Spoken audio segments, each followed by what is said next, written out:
Short? Never.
Jesse, Yes, ma'am. I heard that you had your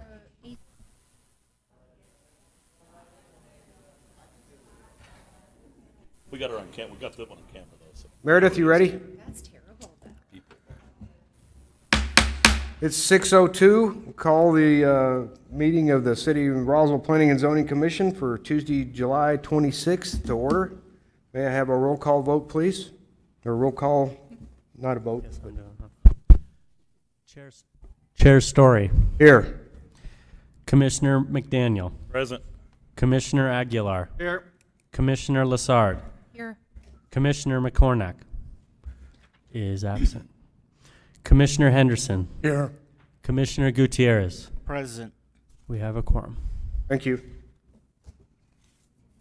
Commissioner Henderson, would you please swear in the members of the audience, please, and the staff? Those that are going to speak this evening, would you please stand and raise your right hand? Do you solemnly swear that the testimony you give this evening will be the truth, the whole truth, and nothing but the truth, under penalty of perjury? Say, I do. I do. Thank you. Thanks, Steve. Now we have the approval of tonight's agenda of July 26th. Are there any changes anybody would like to see? If not, I accept a motion. Mr. Chairman, I move that we approve the agenda for our meeting July 26th. Second. We have a motion by Steve and a second by Jesse to approve tonight's agenda. All those in favor signify by saying aye. Aye. Any opposed, same sign. Agenda is approved. Next, we have the approval of the minutes from the June 28, 2022 Planning and Zoning Commission meeting. If anybody has any edits or changes, please bring them forward. If not, I'd accept a motion. Commissioners, I make a motion to approve the meeting minutes from the June 28th regular 2022 Planning and Zoning Commission meeting as presented. Second. We have a motion by Jana and a second by Steve, he was a little quicker than you, to approve the minutes from the June 28, 2022 meeting. All those in favor signify by saying aye. Aye. Any opposed, same sign. Being none, we will now move into our public hearing items. We have case number 22-025, a final plat. If I could have a motion to waive the reading of the findings of facts and et cetera, please. So moved. We have a motion by Jesse, second by Saul, to waive the reading of the findings of facts and land use and zoning considerations for case 22-025. All those in favor signify by saying aye. Aye. Any opposed? Same sign. Passes. Meredith? Good evening, Commissioners. Chair Story. We have a case, a final plat for 2515 West 2nd Street. You saw the zone change for the 2 northern lots and the preliminary plat last month. This is the final plat, and your recommendation will be forwarded to City Council for final decision. This is to replat several lots into one lot and widen Sequoia Avenue and also vacate a couple of alleys for a convenience store and fueling station for Allsups, where there's an existing convenience store and gas station. So the land is surrounded mostly by commercial with a little bit of residential on 3rd Street north of the property. As you can see here on the updated zoning map, the whole parcel, that's whole property to be consolidated, is now C2 commercial. There's regulations in the subdivision ordinance, the zoning ordinance, the comp plan that govern the zone change or the final plat here. So, all right, here we have a slide that shows the existing various parcels, lots, alleys, so forth, to be consolidated into the middle graphic there that shows the consolidated lot of what it will look like after everything's approved, the final plat. This is an excerpt of the site plan by Atwell. Pove Chin is here tonight to talk to you like he was last month. And they will demolish the existing buildings, but after they build the new store. And they'll widen Sequoia Avenue. The new store will be 5,630 square feet. They'll have 2 new fueling stations with canopies, and NMDOT is working with them on approving the impact analysis, reviewing that. A little bit of grading and drainage. As you can see to the north, there's going to be a detention area and some utility work there with the utility plan excerpt. As of today's date, we have received 0 written protests and 0 inquiries on this project, and staff does recommend approval. Any questions of Meredith? I guess, Mr. Chairman, the question I would have would be maybe for the engineer, but can you tell us what they're going to do on Sequoia?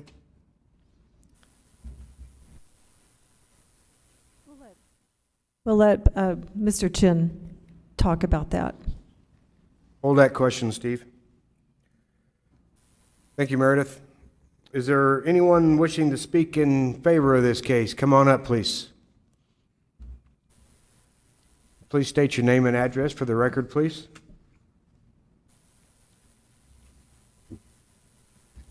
My name is Pove Chin, 6515 Wells Grove Cove, Memphis, Tennessee, 38135. Yes, sir. As it comes to Sequoia, we're expanding as of right now is a 22, I believe it's 22 feet right away there. We're expanding to 3 lanes, so it'd be 60 feet, 20 on each side. 2 out and 1 coming in. It said a portion of Sequoia would be paved. What portion is that? The entire portion would be paved up to approximately 80 feet from 3rd Street to the north there. I believe that's the portion that we'll be affecting there.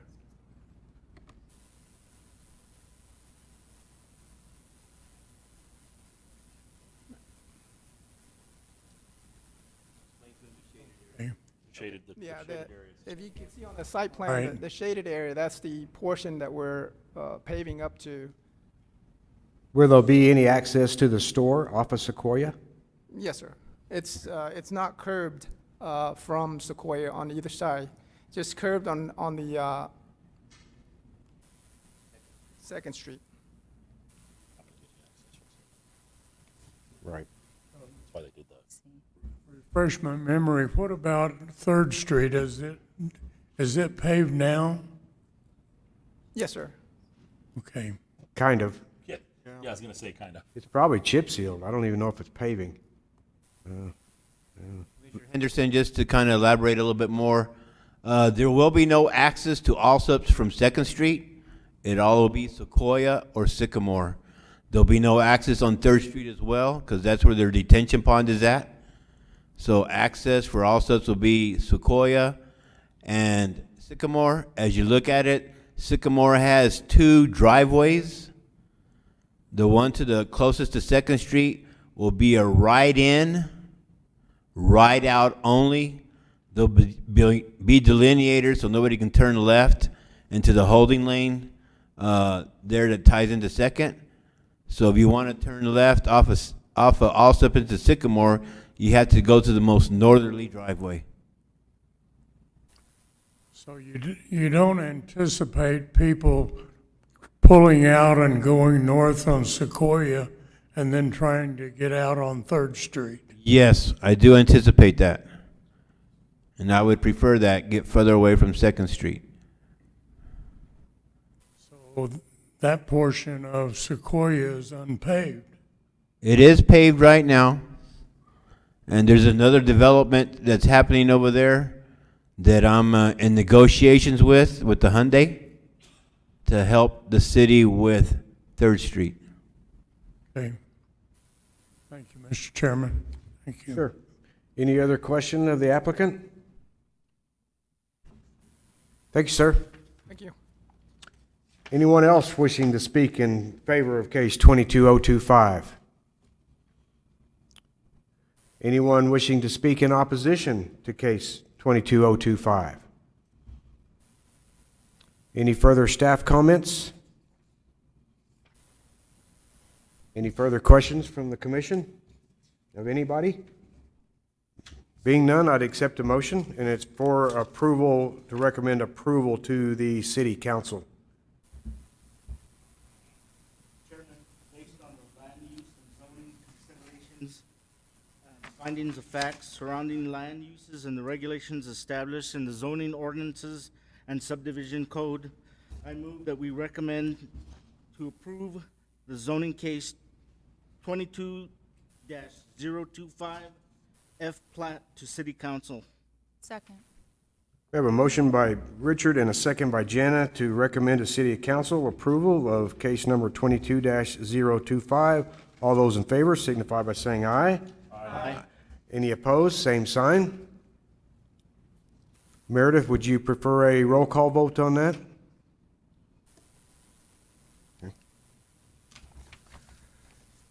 So moving on, we seem to have lost case 22026. We will move on to 22027, which is a request for a zone change from R3 residential to RMS residential mobile manufactured home subdivision. If I could have a motion to waive the reading of the finding of facts, please. So moved. Second.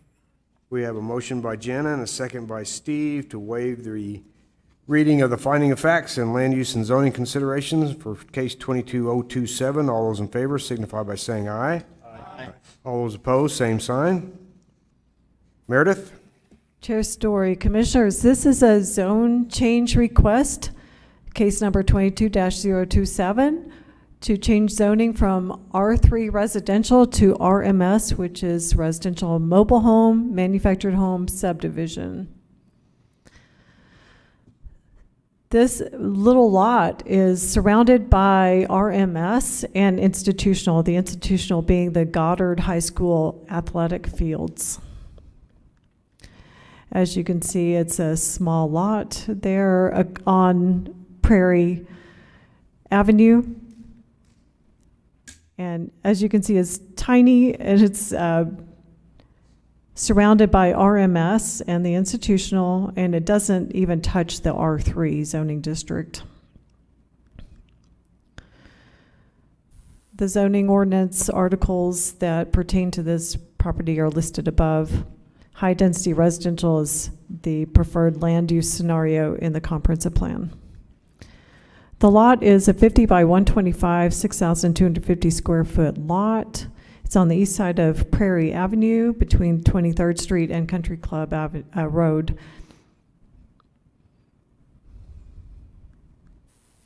And as of today's date, the Planning and Zoning Office has received 0 protests and 0 inquiries, and staff recommends approval of this zone change. And Mr. Fierro, the property owner, is here. Okay. Thank you, Meredith. Any questions of Meredith before she steps away? Thank you, Meredith. Is there anyone in the audience wishing to speak in favor of this case? Please state your name and address, please.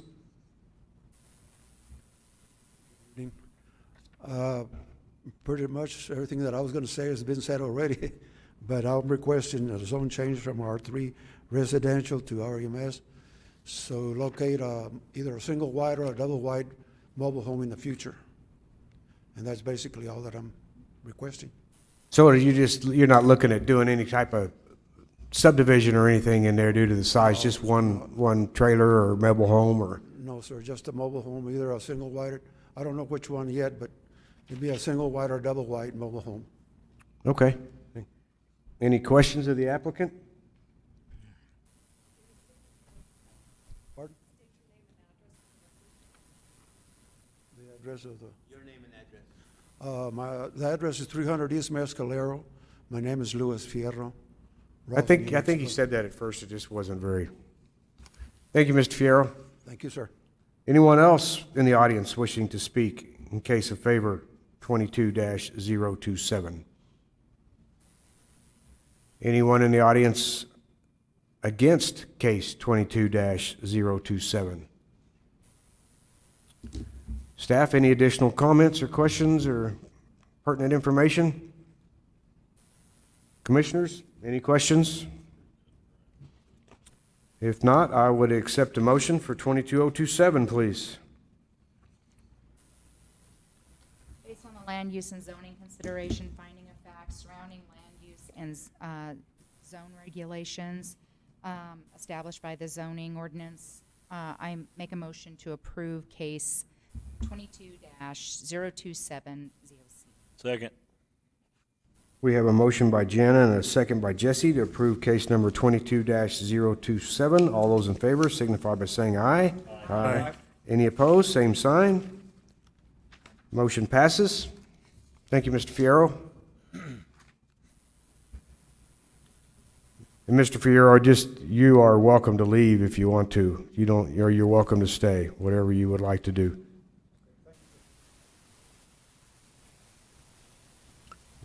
After each case, we wish somebody would tell us that. But we don't.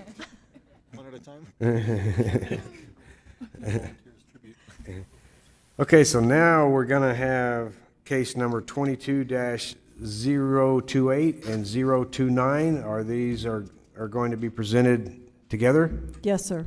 Okay. Could I have a motion? Do you want separate motions for the reading of the findings or all in one? One motion's fine. Need a motion for that? Yeah. So moved. Second. We have a motion by Jesse and a second by Jana to waive the Reading of the findings of facts and land use and zoning considerations for case 22-028 and 22-029. All those in favor signify by saying aye. Aye. All opposed, same sign. Motion passes. Meredith, you're up again. Thank you, Chair Story. Commissioners, we have two cases for the same property. One is a zone change from a request to change the zoning from R2 residential to RS rural suburban. This is a 9.44 acre property on 3 separate lots, but they're contiguous lots. The second case is a request for a special use permit, 22-029 SUP, for agribusinesses, plant nursery, greenhouses, community garden, and agritourism education. This used to be the Carpenter Gardens. That's what they're going to call it now, Carpenter Gardens. The surrounding land uses is residential, R2 and R3, which includes some homes, single-family homes, as well as vacant land. As you can see, there's 3 large properties, about 3 acres each, contiguous. Along Garden is going to be the main area where it already has some buildings, which I'll show you in a minute. And then the middle track and the most eastern track are just vacant land, undeveloped land. The zoning ordinance, Article 6, pertains to rural suburban district. Article 3, the zone changes, and then Article 3 of Section 8, the special use permit. High-density residential is on the preferred land use scenario map. This is a site plan, just a rough site plan of a greenhouse that will be placed on there and 2 existing buildings. They want to place a second greenhouse after they get going, and that's on that Tract A. I've been told that there's artesian well and water rights on this property. They're going to demolish those 2 barn-type structures on that slide there and either renovate or replace the 2 existing smaller buildings. These are various views of the property from Orchard and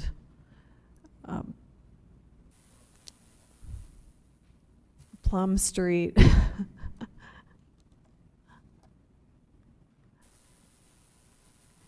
And also the road to the east. So it looks very rural in character.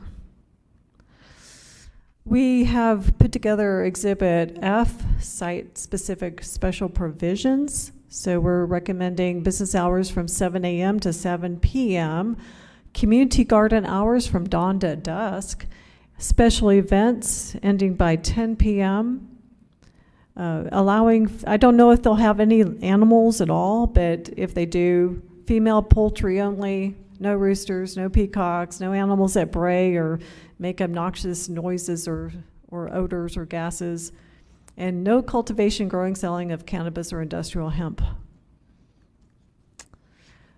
We've had 1 inquiry and 0 written protests for this zone, both of these zoning cases. And we do ask that you make 2 separate motions. For case 22-028, the zone change from R2 to rural suburban, staff recommends approval. And also staff recommends approval for the special use permit 22-029. Larry Frescas is here to speak in favor. I have a question for you. If it's rezoned to the RMS or whatever, back up a slide, will you, to where it talks about the zoning?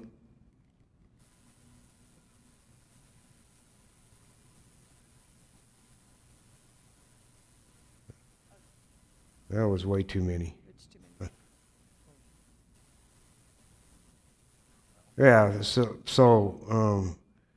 It's going to go to rural suburban if it was rezoned to rural suburban, and then they decided they didn't want to do the greenhouses and the nursery. What other uses would be allowed on that site?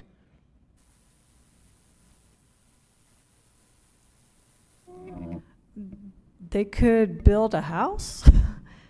They could have certain types of rural, like agricultural uses. There's a whole list of special use permit uses in the rural suburban that they could also apply for a special use permit for. Okay, so what they're applying for tonight would be the special use permit. If they decided to change their use, they would have to come back and amend or request a different special use permit. Correct, if it's not a permitted use by right. Okay. Any Chairman, questions of Meredith? Specificity on that. The typical permitted uses are a variety of agricultural uses. And since the applicant is wanting to go ahead and utilize this property for light agriculture, agritourism, education facilities and things like that, it made sense to go that direction. You can have animals and livestock, except for we've got an SUP on this, and we've eliminated some of the more problematic animals as part of the SUP. Fire stations, single-family detached dwellings, there's other things you can do here. Other special businesses.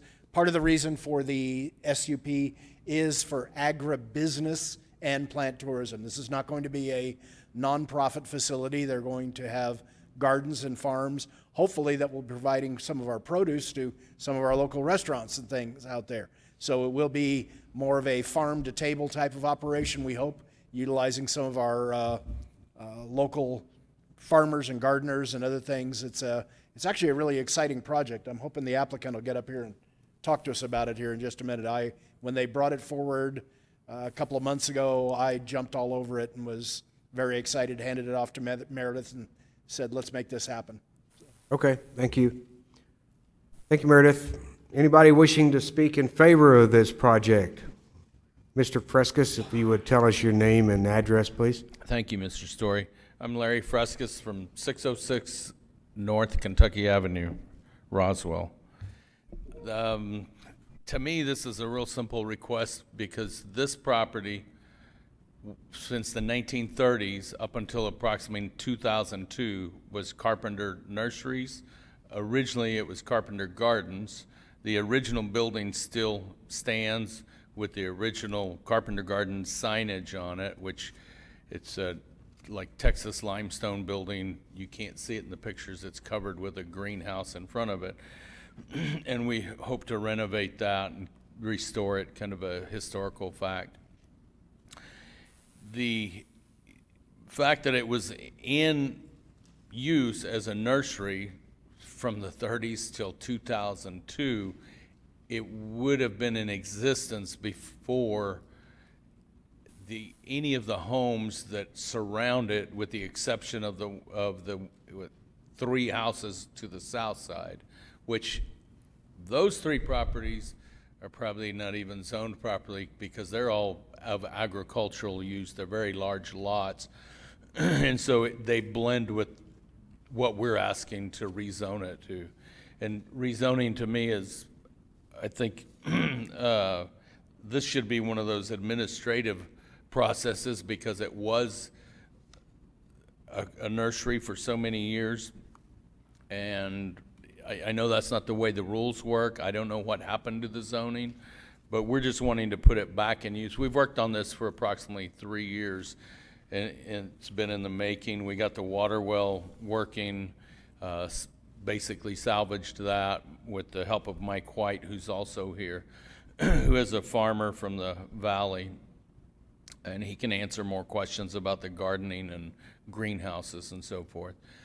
But the blending of the neighborhood, it's an improvement to the neighborhood.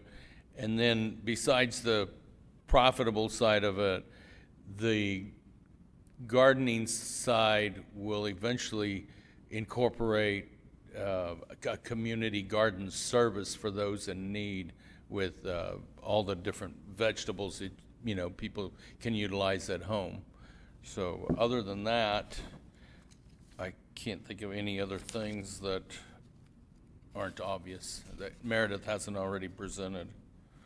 And one more thing, it will employ probably about 5 people just to start out with. Thank you, Larry. Anybody got any questions, Mr. Frescas? Maybe just a comment. I've been around here long enough that I remember Dan Carpenter and his wife running that nursery.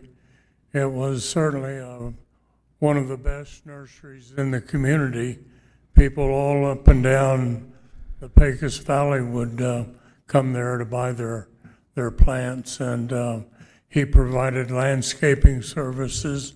He was a community leader, and I think he was killed in an airplane accident, if I'm not mistaken.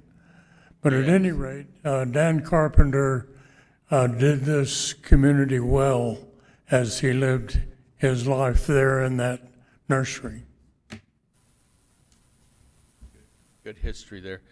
Jan Carpenter Barnett is sitting out here too, and her sister still lives on, I think it's 5th Street, backs up to this property, and it's taken us several years to convince her that we should go forward with this project. So now she's excited about it. Any other questions? Thank you, Larry. Well, the rest of you can go home after you all approve this. David will have to stay. Anybody else in the audience wishing to speak in favor of this case? Yes, ma'am?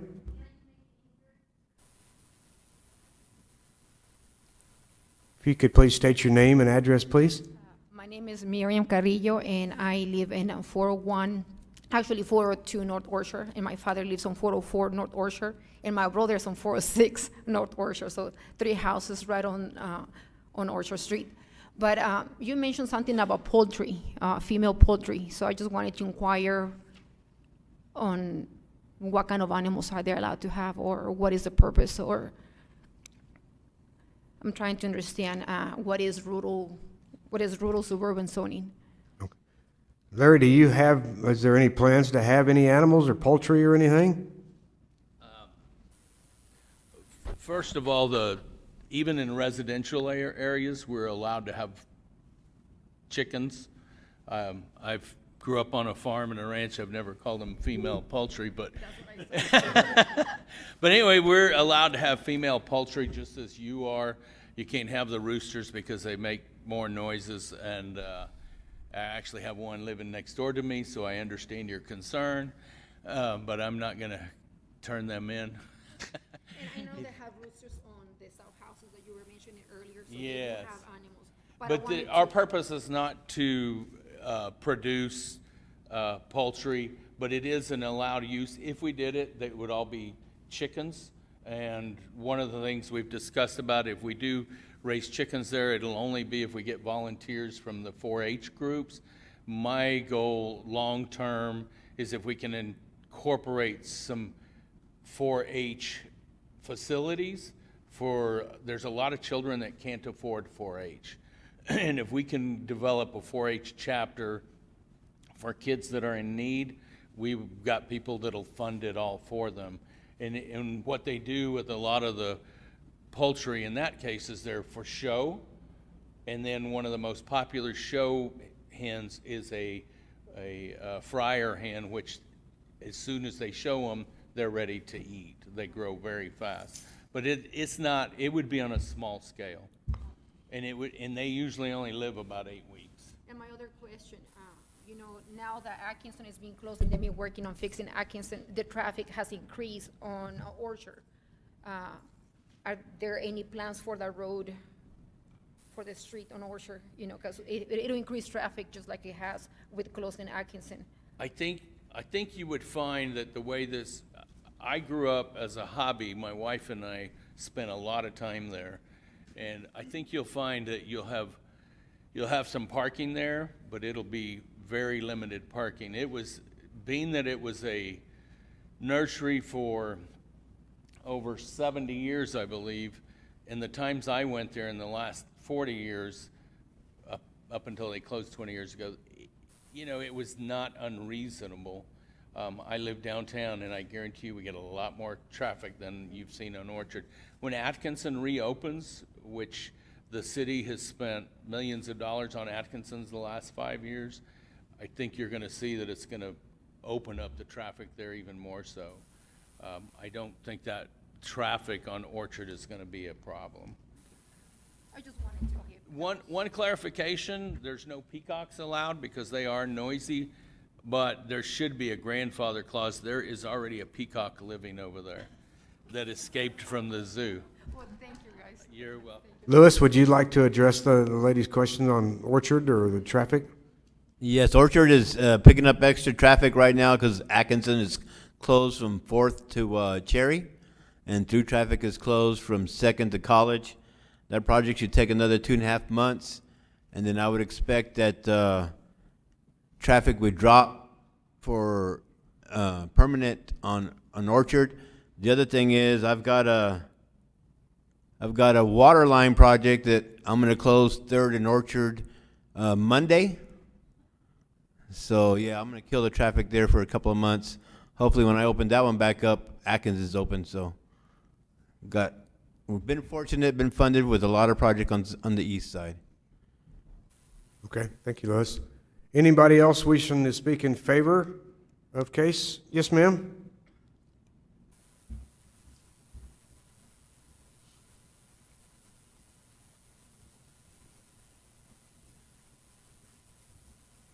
Jan Carpenter Barnett, and I live at 505 Broken Arrow.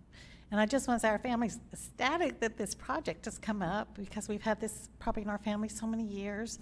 And my father, Dan Carpenter, and my stepfather, Robert Reifsteck, and my mother ran the business forever, and it's been part of the heritage of Roswell and the history of Roswell. And I just think it'd be a wonderful, wonderful thing to incorporate back, and just the community aspects of doing the community garden and all that, just real exciting to our family.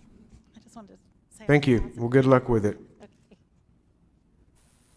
Anybody else in favor of the project, the cases? Anybody wish to speak in opposition to either of these cases? Anybody in opposition? Any questions from staff of the applicants or of the commission from the city staff? Being none, I would accept a motion, please, on 22-028, the zone change. Based on the land use and zoning considerations, findings of facts surrounding land uses, and regulations established in the zoning ordinance, I'd like to make a motion to approve case 22-028 ZOC. Second.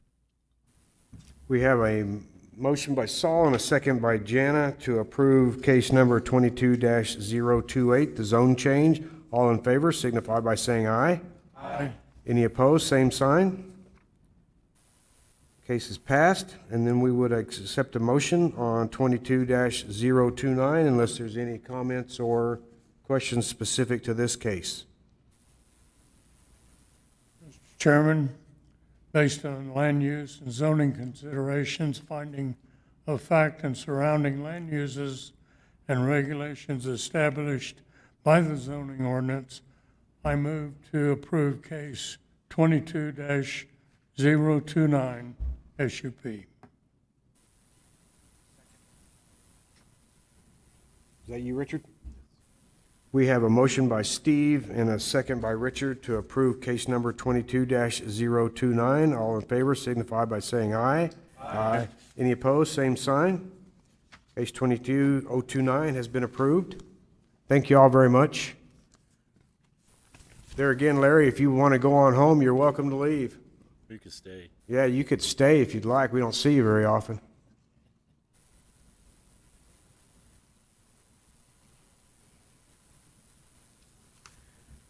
Where are we? 22-030. Next, we will have case number 22-030, which is also a request for a zone change from R1 to R4 residential, RVP recreational vehicle. If I could have a motion to waive the reading of the finding of facts, please. So moved. Yeah, that's like, Second. Okay. Okay. We have a motion and a second by Jesse and a motion and a second by Steve to waive the reading of the finding of facts and land use and zoning considerations for case 22030. All those in favor signify by saying aye. Aye. All those opposed, same sign. Now we have Mr. Spencer. All right. Good evening, Chair Story and Commissioners. All right, for the last public hearing item of tonight's agenda, we have zoning case 22-030 ZOC, which is a request for a zone change from R1 and R4 residential to RVP recreation vehicle park on approximately 20 acres north of West Alameda Street, about a quarter mile east of South Eisenhower Road. So like always, we have our table with adjacent land uses where we have undeveloped C2 land to the north, undeveloped land and residential properties zoned both R1 and RMS to the south. We have R4 residential properties to the west and a C2 place of worship to the east. So here we can see the property in relation to the zoning map and county assessor map. And as you can see on the assessor map, even though there are a couple residential properties surrounding the site, like in the adjacent land use table, the area for the most part is quite undeveloped.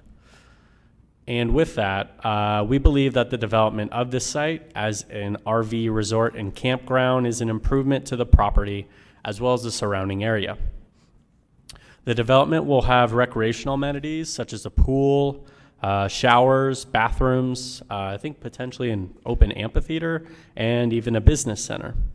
And as you can see on the map there are similar uses just north of the site. We have Wild Willie's RV Park just to the northwest, and we have Main Trailer Sales to the northeast. So that, in addition to the site being located just east of the relief route and south of West 2nd Street, makes this a pretty good location for this type of development. And like last month, I'm sure you all remember, we had a zone change from RVP to residential, and so this would basically be just swapping out an RVP site for another. So here we have some pictures of the site.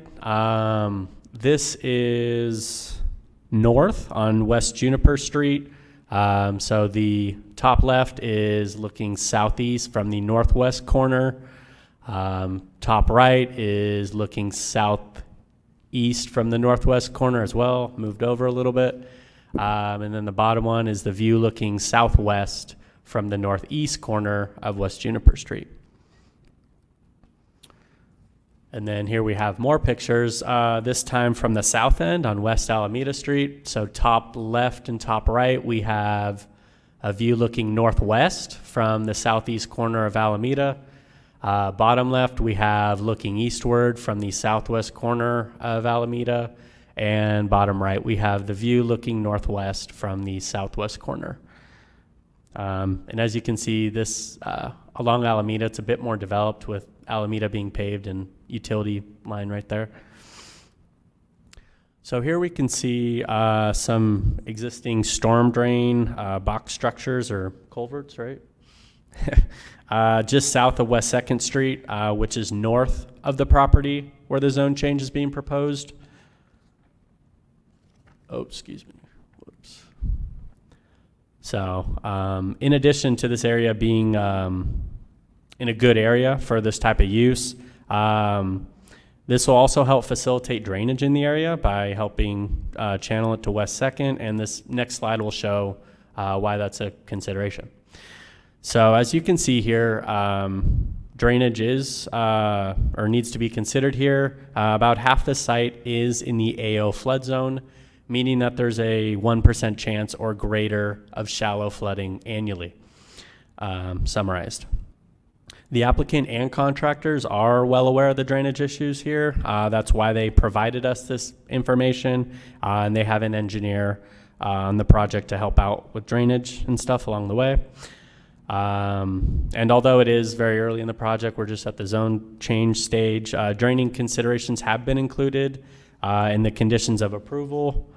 Specifically, if you look at general condition 12, site-specific condition 4, and site-specific condition number 9, you'll see some of those. And just generally speaking, as the project is developed, it will obviously need to adhere to the satisfaction of Lewis. And staff will be working with them on these issues as they submit plans and look to further develop the property.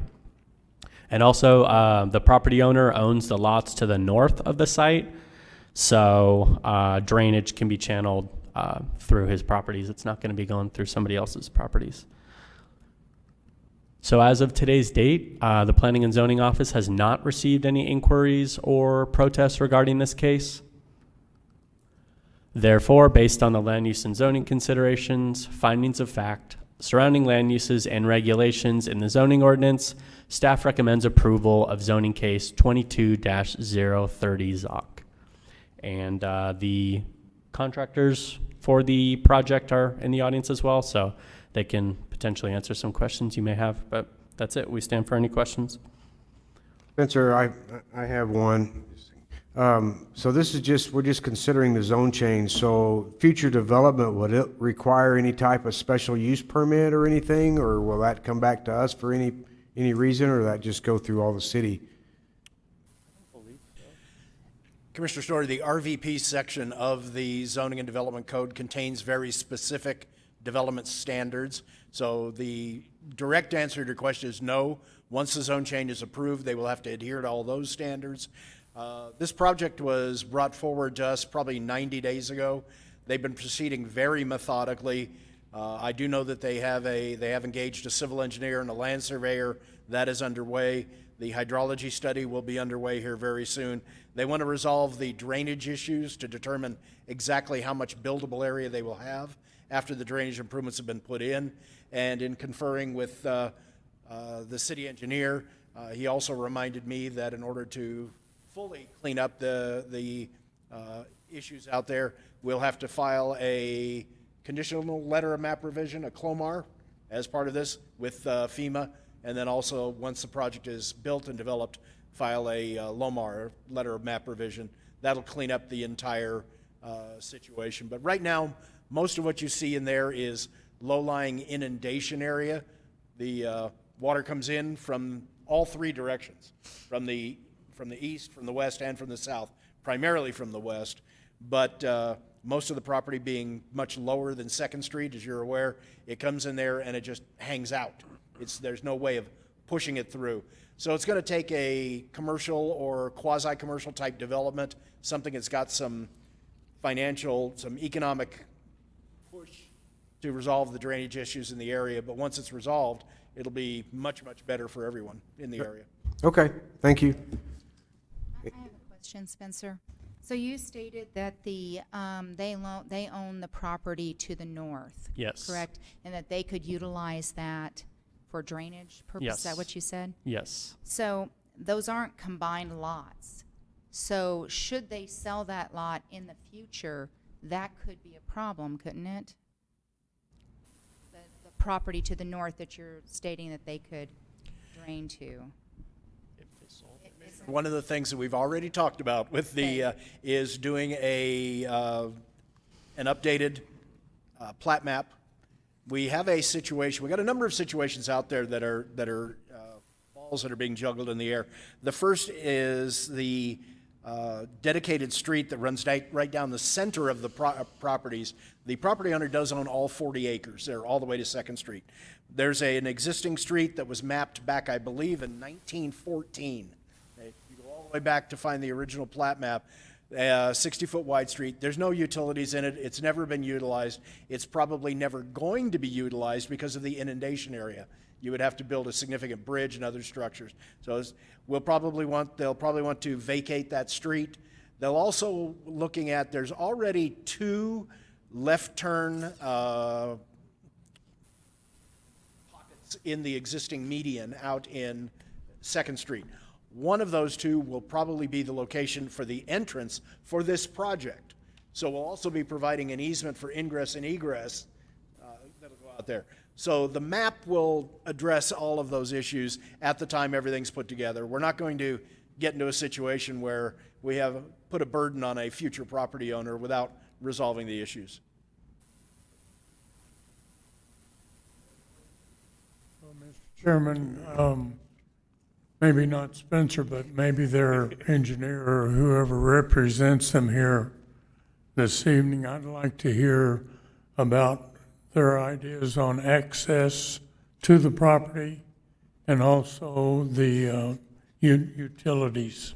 Okay, we'll come back to that. Thank you, Spencer. Thanks. Somebody's already on their way up. I'm assuming you're going to want to speak in favor of this project, sir? Good afternoon. I was just going to address his question on utilities and. Could we get your name and address, please, sir? My name is Martin Beltran. I'm with Pro Solutions, 1112 Windridge Drive, El Paso, Texas. To answer his question on utilities, there's already on-site sewer manholes which we could potentially tie into for sewage waste. The property is in a flood zone, as they stated, but everything's draining to the concrete culverts that go under 2nd Street.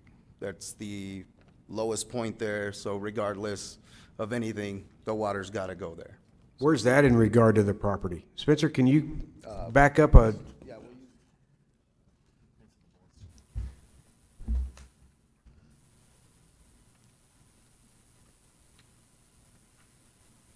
Yeah, go back one more. We've seen that box culvert, but where is the overall?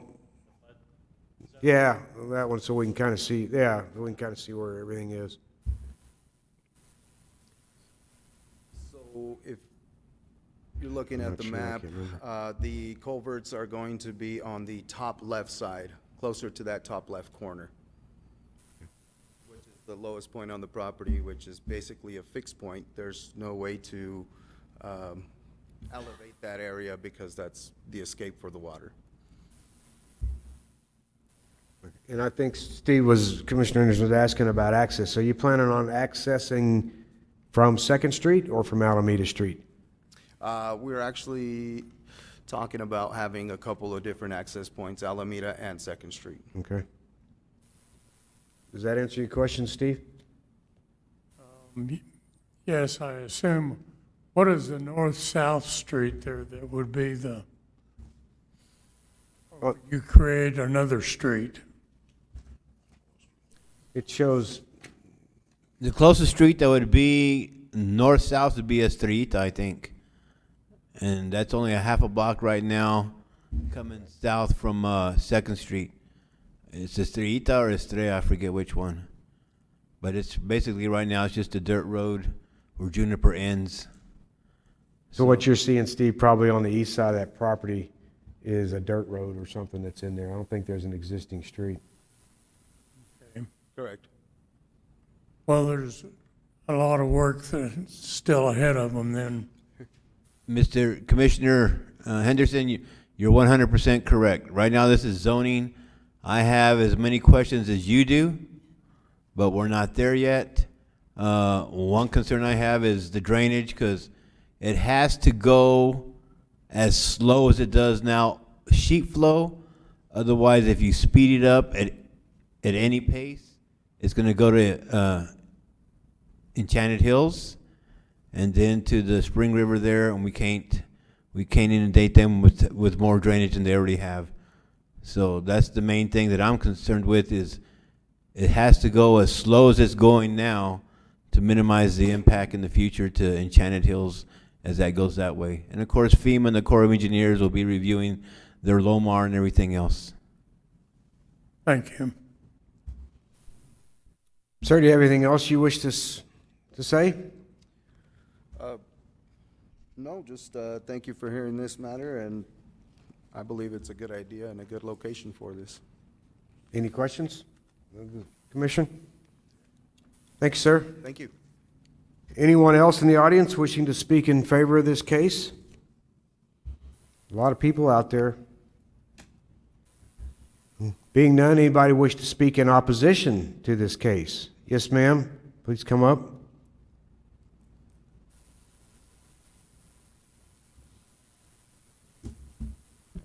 Good evening. Nadia Valenzuela. I live at 3501 West Alameda. First of all, a little bit of dismay saying that this is a perfect location for this. There are not a lot of residential areas there, but those of us that are there for a reason. It's nice, it's quiet. This is a really big change. Heard about it 2 weeks ago. Not a lot of time to think about it or take it in. Not fully on board with it. Drainage would be an issue to me as well, but in addition to that, several times a year, we've got issues on Alameda with a big water break. So increased traffic. I know they're saying ingress, egress through Second, but they've also mentioned through Alameda. It's going to be a big change. So I would ask that please take time to consider how it's going to affect those of us that do live there and would like to keep a more neighborhood feel. I also know that the school district is looking, not immediately, but in the future, there's more community support for one high school. I imagine it would be a more central location. That's kind of close to us. I'm really dismayed at losing the neighborhood feel. And I don't know if it's possible also to have some sort of environmental impact report. There's a lot that sounds like that's involved there, and it would be nice to gather a lot of information and make sure it's the best thing for our community and neighborhood before those decisions are finalized. Thank you, ma'am. Is there any way to keep this lady involved in the process? Is there any way we could get her name and number and we could, as it goes, because there's going to be a lot of reviews and a lot of plans and a lot more going down the road that I'm sure that the applicant and their engineering firm and stuff would be more than happy to discuss with you and hear your thoughts. And would that make a difference, or they're just going to keep us in the loop? Well, I can't say one way or the other, but I would assume that, that the city we know will be more than happy to try to help and address your needs and stuff. But this right now is just the zone change, which okay. I know you understand that, but I would suggest Kevin gave you his card. I would stay in touch with Kevin because this is not going to happen overnight. Yes, ma'am. I'm sorry. So I also wanted to tell you I do work here locally. The owner that is doing the Speak into the microphone, please. Yes. And give your name and address. Yeah. My name is Paige Smith. I live at 3301 West Rasher Road, Roswell, New Mexico, 88203. So the owner that is going to be undertaking this project, he does own 3 properties here in town, 3 hotels. As it stands, he's very, very worried about the community as well. We do know that there is some residential and also that there are a lot of flood issues that we're trying to mitigate to actually help the area. If you have any questions or concerns in any part of the process, not only will Kevin Mavers be able to help you out, but I do sit at the Holiday Inn Express here in Roswell, and you can come by my office at any time if you have any concerns, because we do actually really want to work with the community. So that in itself is a concern to me, that it's someone not here, not living in this area, that's making these or affecting these changes. Okay. Thank you, ma'am. Thank you. Anyone else wishing to speak in opposition to this case? Yes, ma'am. Come forward, please.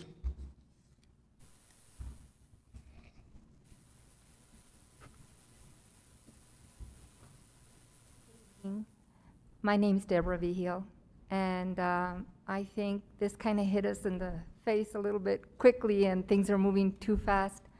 I'm concerned that most of the residents that live there have not really had the time to soak it in and realize what all and how we're going to be affected. And that to me is a great concern, because like she mentioned, most of the people that live in that community are there because it's quiet, it's nice. Most of our neighbors are acquainted. Some of them, we don't know all of them, but yes. So at this point, I feel very strongly that before this decision, which is going to be a big impact on all of us, is made, that we have time to reflect on how it's going to impact the community that already is there. So if this decision could at least give us more time to get together and find out how everyone feels about it, then that would be something that would make me feel a lot more positive about this. Okay, thank you, ma'am. Could you give us your address, please? We are part owners of the Properties 10 and 11 on your plat. properties right next to it. No, I don't think she gave us her address. She gave us her name, but if you, we're just looking for your street address for the record. 909 Caminicito. Thank you. Thank you. I appreciate your time. Anyone else in the audience wishing to speak in opposition to this case? Commissioners, got any questions? You got any thoughts on? Mr. Chairman, may I clarify something? Sure. Don't want the public to misunderstand. So once you pass the zoning and it's approved RVP,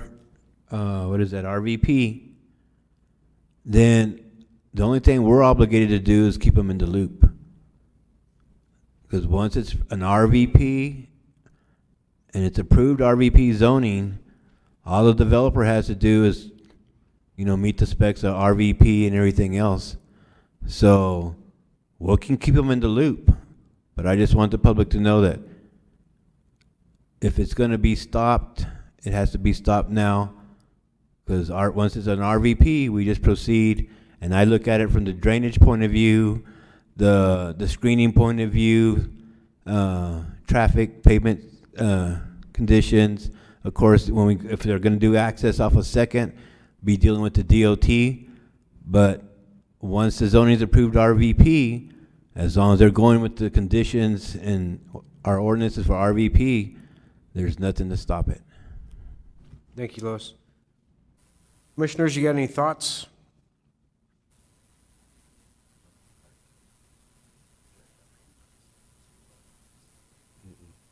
Is that right, Kevin? There is no appeal.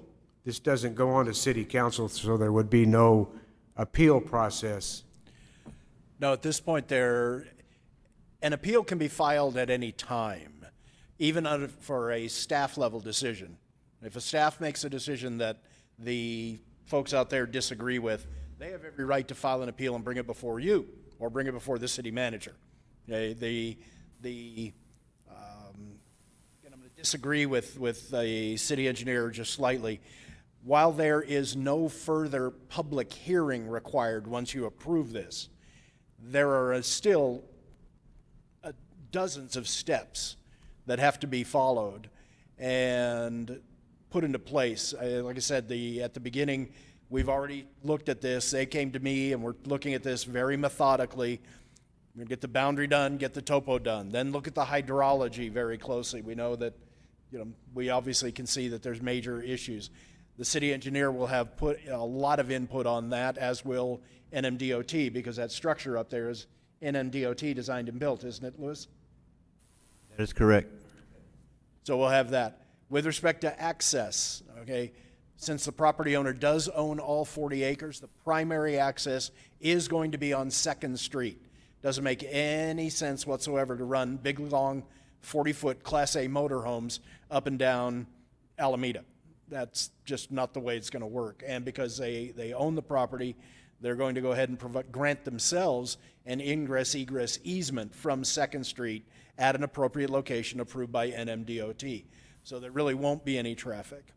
With respect to any light or glare issues, we know this is a dark sky state. They'll have to comply with all of that, so there really will be no significant light or glare coming out of that. And I think the biggest thing going for this project and in favor of going ahead and moving it through is that without the zoning in place and the proper zoning set up, they can't go shop for funds. You can't get funding until the zoning and everything else is in place.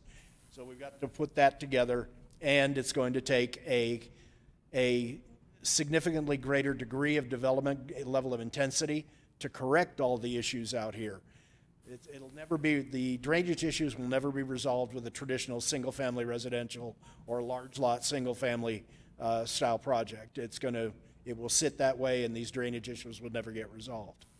Now, in addition to this project, though, we actually have, we've had some preliminary, very preliminary discussions about a couple of other projects further to the west that are in this same drainage basin that will also add to the ability for us to reduce the flooding and the incidences of flooding happen out there. So, with the recent rains that we've had, I know flooding is on everybody's mind, the concerns over it, but I do know that the city engineer and myself both, we are very, very concerned. We want to make sure that we improve the situation, not make it worse. And I think that's where a project of this scale comes in. It is something that's going to generate enough income and have enough value added to the area that it justifies doing the drainage improvements. But it all begins with the zone change. Without the zone change, we don't have a project. Without the zone change, they can't go seek funding. Without zone change, everything comes to a halt. Okay, thank you, Kevin. Any other comments, questions from commissioners? If not, I'd accept a motion.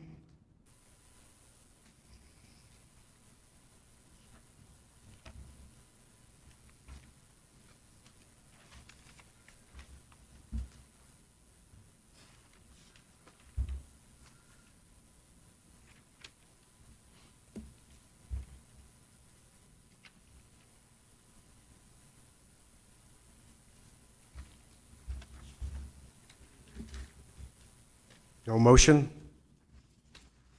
I'll make a motion, Mr. Chairman. Based on land use and zoning considerations, findings of fact surrounding land uses and regulations established in the zoning ordinance, I move that we approve, and I'm looking for the case number 22. 030. 3 zoning ZOC. We have a motion by Steve and a second by Saul to approve case number 22-030, a zone change. All in favor signify by saying aye, please. Aye. All those opposed, same sign. Motion is passed. So what, if they want to appeal, what do they do, since it doesn't go to council? If they want to appeal this decision right now, they need to get in touch with the city clerk within the next, by noon on Thursday, file the appropriate paperwork. There is a small fee associated with the appeal, and then it would be moved forward to the city council at the next city council meeting. Beyond this, though, again, and I want to reiterate that within the zoning and development code, it is very clear, any staff level decision on a zoning project, so even as Lewis and I are going through this and we're making decisions, any staff level decision can be appealed to the city manager, okay? And any city manager decision can be appealed to city council. There is a mechanism in place for checks and balances all the way along to make sure that they stay involved. And I've got a couple more business cards here. If anyone wants my business cards, I will happily add you to the contact list and we'll keep people in the loop as the project progresses. Okay. Did you understand that, ma'am? If you guys would like to appeal that, you need to get with the city clerk before Thursday at noon. And then the appeal would, even though not normally, if this doesn't have to go to the city council unless there is an appeal. So you're more than welcome to file your appeal and take it to city council.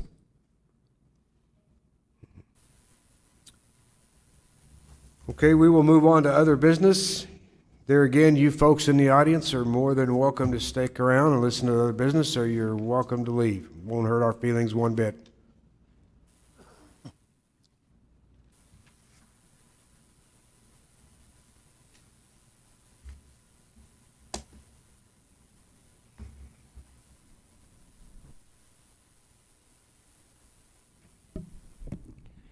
We'll make this quick. I said 7 o'clock, it's 7:15 almost, so.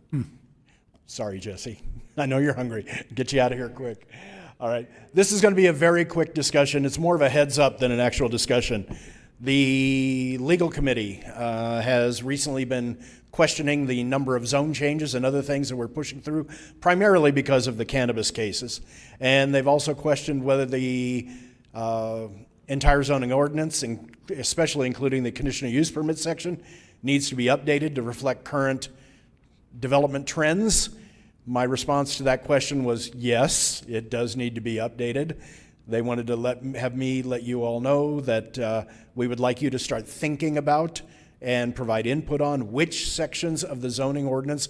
We are going to do a full update over time, but we're not going to do everything all at once. We're going to take the most critical sections of the zoning and development code. We're going to start with conditional use permits because that section is really weak in our current zoning ordinance. We're going to start with that, but beyond that, if there's a particular section of the zoning code that we need to focus on, please bring that to my attention, bring it to Meredith's attention, bring it to Spencer's attention. Let us know what your concerns are and what areas you would like us to focus on, and we will develop a schedule of the items. We'll go ahead and put together the draft amendment to the ordinance. We'll bring it to you for review. Once you've reviewed it and you've blessed it, it'll move from here to the legal committee. So the legal committee, since it is an ordinance update, has to bless it as well. And then from there on to the city council. But it all, because it is a land use issue, it all starts with you guys. So, all right. And we have a special presentation by Todd. Good evening, Chair and Commission. So I was asked to give you guys a little report on community solar. So I have a 75-slide presentation to give to you guys tonight on that. So bear with me for the next couple hours while I get through this. Okay, we're done. Okay, very good.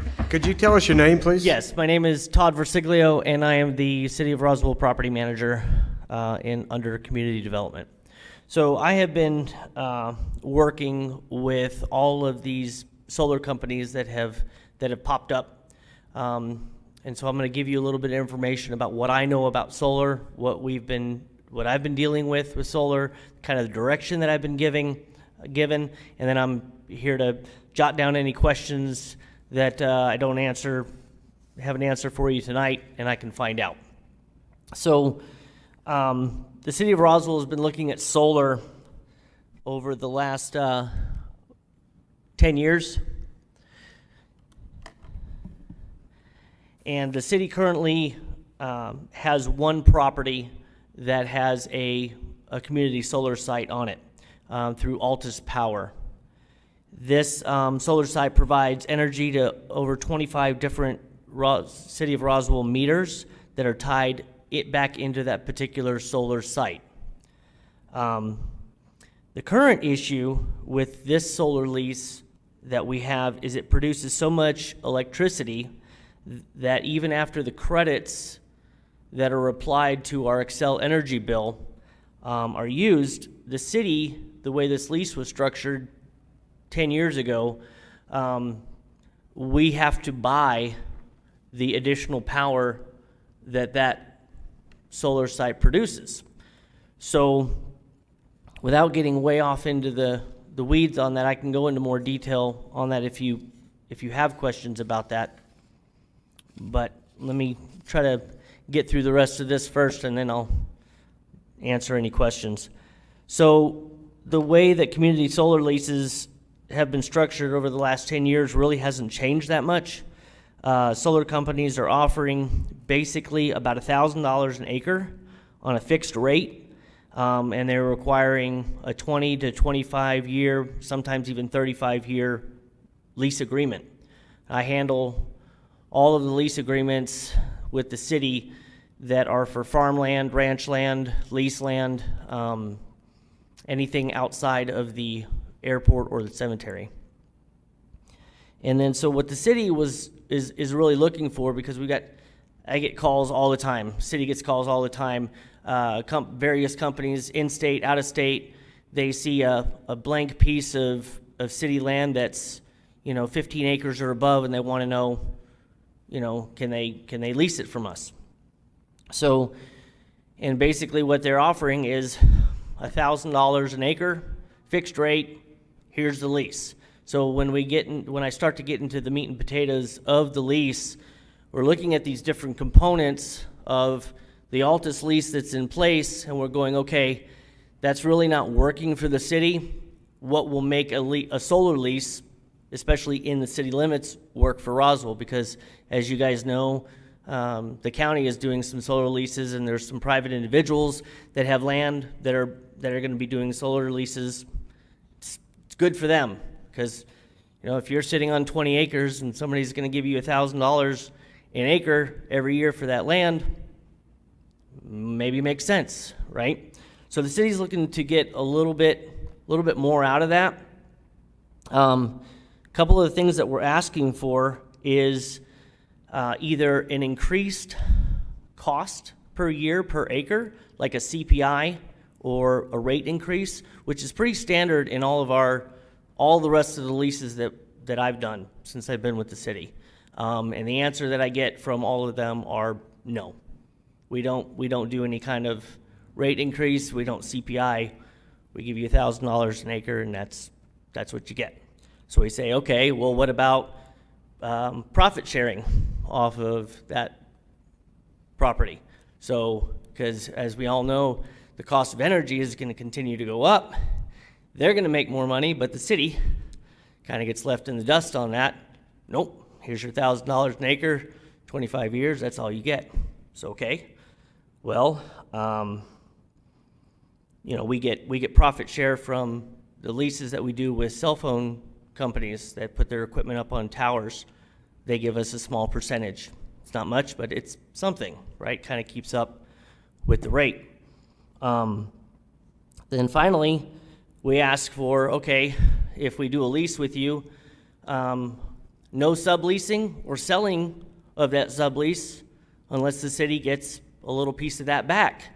Because what will happen is we get solar company A that leases it from us for $1,000 an acre. Solar company B comes in, they offer them $2,000 an acre. Well, company A sells that lease to company B. Again, city's left in the dust. We don't see any of that. So, or they can sublease it out for more money. And again, the city is only getting what the face value of that solar lease is. So those are the things that we're kind of looking for. Besides the fact that the people that I've talked to about solar within the city limits, this is a map of the available city property that we have. There's only a couple of sites on there that are above 15 acres, not a whole lot, and they're right up in residential neighborhoods. So the general consensus that you get from people when you talk to them about community solar fields is they say, not in my backyard. You want to talk about protest, start talking about a solar field, just on the other side of your alley. So that's what I know about solar and basically where the city stands, because I know that there's a lot of activity that's happening right now, especially out in the county with solar farms and fields. And I'm here for any questions. Thank you very much. Anybody got any questions? Well, Mr. Chairman, I guess, in all due respect to Todd, the question I really had last time was that there's a solar farm out on Brasher Road, just to the east of our fire training facility. And that company currently, I guess, is Altus. Is Altus Power, yes, sir. So what I wanted to know was, what are the facts? What are the income? What is any expense? What is the city really getting out of that solar farm? Because we've been talking about other facilities being constructed within the community. I was just curious how this one was doing 10 years down the track. So when I talked to Todd about it, there seems to be some question as to how much money we're getting out of it. We may be even spending money on it rather than receiving money. So I'm interested, excuse me, I'm crogged up here. I would suggest maybe you run for city council. Maybe you can get all that answered. I mean, if for whatever reason we can't get the information here, maybe I should ask a counselor or the city manager. Well, none of us know I that. made the mistake of evidently I was on the council when this lease was approved, but it was my understanding at the time we were to get a set amount of money per acre plus an override on the kilowatts produced by that farm. Now then, Todd tells me that finance is telling him we're spending $7,000 or $8,000 or $10,000 a year on the electricity out of that. Correct. The way that the current solar lease is set up with Altus Power, and it started out with Grain States, I think was the original name, and it sold, and then it's to somebody, and then it sold again. Altus has it. So this is the third time over for this solar lease. But the original lease gives the city, as far as rent, 0.01 cents per kilowatt generated. So we get that credit towards our Xcel Energy bill, and then that money comes off. But then so there's no set dollar amount like what we're being approached with now, $1,000 an acre. We're only getting a kilowatt per hour for our rent for the city. And then what happens is that solar field has, from what I understand, 25 different city meters that it's tied to. And those meters, we're finding out, are very obscure. It's like airport well number 3 and city shed number 1 or whatever. And these are very low usage sites. Now, there are some higher usage sites that are tied into that, but most of them, a majority of them, are low use sites. So what we're finding out is even after the credit of the rent is applied in the contract, in the lease contract, the city has to buy any additional power that that site produces or doesn't use. Thus, we still have an Xcel Energy bill, and we're paying Altus Power. And that not be, yeah. Can we not redirect the power to somewhere it's more needed? That is where it's at currently, is legal is looking into, can we, because we recently had one well that was completely turned off and abandoned. So they said, we need to reassign this. So we were able to reassign it because the property was completely abandoned and turned off. But legal is looking into the prospect of porting those meters over to higher use facility sites so that it can truly be a benefit. But the original way it was set up 10 years ago, it's not working for us. So I don't think there's anything we can do about it unless you could bring that back to zoning. We can change the zoning and then. They're just looking for our input. Well, So I guess I would just ask, then do I need to get with Josh or the city manager? Josh with legal, our deputy city attorney was the last to have his hands on it, to be looking at it, so. How long is the lease with Alta or whatever it is? I believe initially it was a 10-year lease, so it may be up or coming due, and that's why it's being looked at again before anything is renewed. I would say look into redirecting the power and not re-signing the lease with the terms Correct. of the present. Yeah. And as far as the subleasing thing, definitely don't allow subleasing. Right. That's my opinion as a broker. But correct. And like I said, I apologize if I misunderstood Kevin's direction. I thought I was just, the county's doing a lot with leases, and like, why isn't the city doing anything with solar? Because solar's a good thing, right? Well, anytime you can take vacant land and make it produce money, that would Correct. be a good thing in my mind. Yeah. But if it's costing us money. Correct, and that's what we're looking at, and that's why I put these mechanisms in place, so that when I'm negotiating with these guys that want to lease city land, we want a good lease.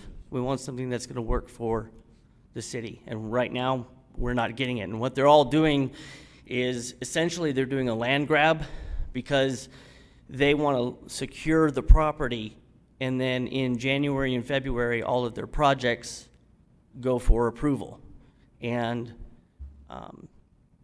and then they can move forward if they get the funding for those projects. But once we're locked in, we can't get away from it. So.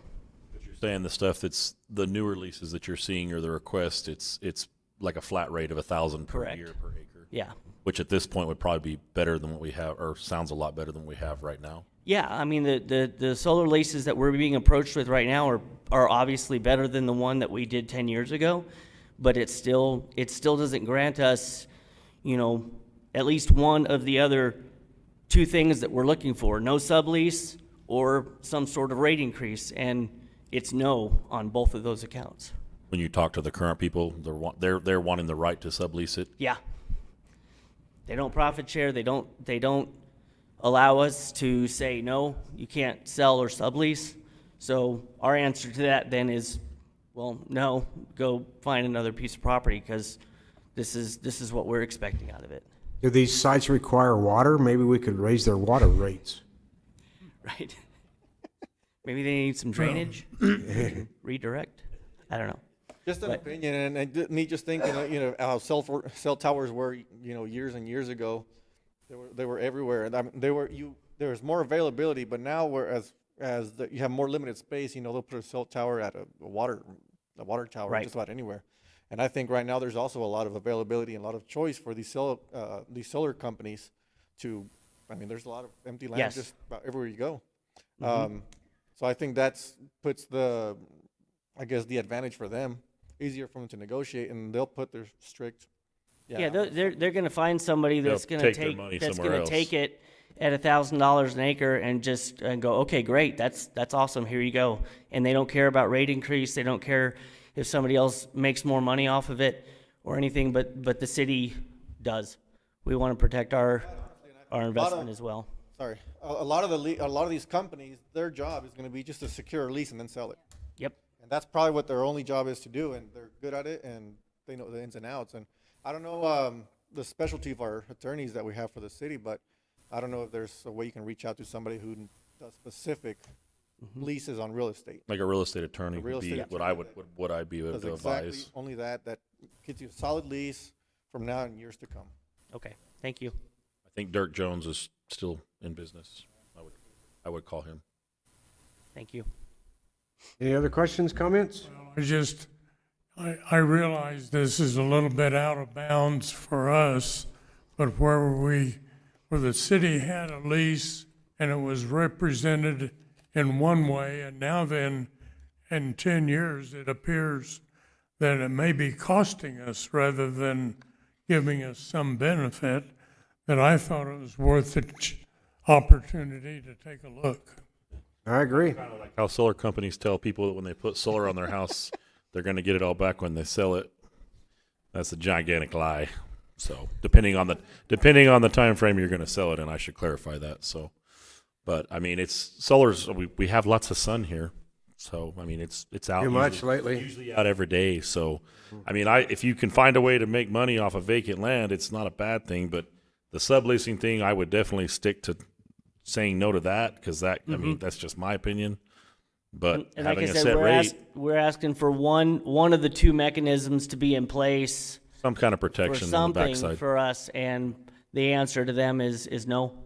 And like I said, and the answer to that is their ends is, yeah, they're going to grab up this land, they're going to buy it cheap, then they're going to turn around and sell it. Well, and make sure too, and I'm sure this is known, but just like when a mortgage is sold, you can't change the terms in it. You make sure that if you do, the city does sign something, the terms were set and Yes. can't be. I mean, I'm assuming that's common sense kind of stuff. But and if you ever have questions, I mean, I don't like. I'm not an expert in leases, but it's kind of what I do. So if you ever have any questions or anything, feel free to reach out, and I can try to give some input for you guys. Could we have your home number in case we have any? My cell phone number. What are you talking about? All right, Everybody Mike, knows let's, where I live, too. Yeah. Let's move on. Thank you very much. Thank you, guys. Appreciate it, Todd. Number 3 is Planning and Zoning Officer election. Since James is here tonight, might be the time to get a new chairman. James. I told him that in the email. He said, yeah, whatever. Actually, that's what that was going to be my recommendation, is that actually, Chairman Story, if you're ready to step down, we give it to Commissioner McCornack because he's not here to defend himself. Right. I told him it was coming his way. But I don't believe, Meredith, there is no formal procedure for doing this, is there? So we could do a drinking game? Then Jesse would win. Okay. So No, it if really you does guys- come. You guys can't let me run this mess. It'd be too much fun. You know, but it's it is entirely up to you. I don't think we're looking for a decision tonight. Well, it's just, I don't have any, if you guys, unless you all want to change, I don't mind stepping down, but if you don't, No, if we're fine, then James does a good job. let's just keep it like it is. How it is. I mean, our secretary here is doing a great job. Mr. Chairman, I would move that we elect the same officers currently serving. Second. All those in favor? Aye. That was I'm easy. okay with it. That was formal. Where's the easy button, man? Doesn't get much easier than that. Okay. I don't think we have any public think we're done. comments. We have any announcements? Is the city going to sponsor? I'm not really sure who requested the solar deal to be on here? What was that? Was that you? I asked that last time, yeah. Oh, okay. All right, we'll I do. don't mind being informed. That's fine. No, I mean, it was good. It's something that I certainly didn't know. I think we go back on citizens in Roswell. our city council that was in place that did that lease back there and talked to them about it or something. Okay, it is 7:33 and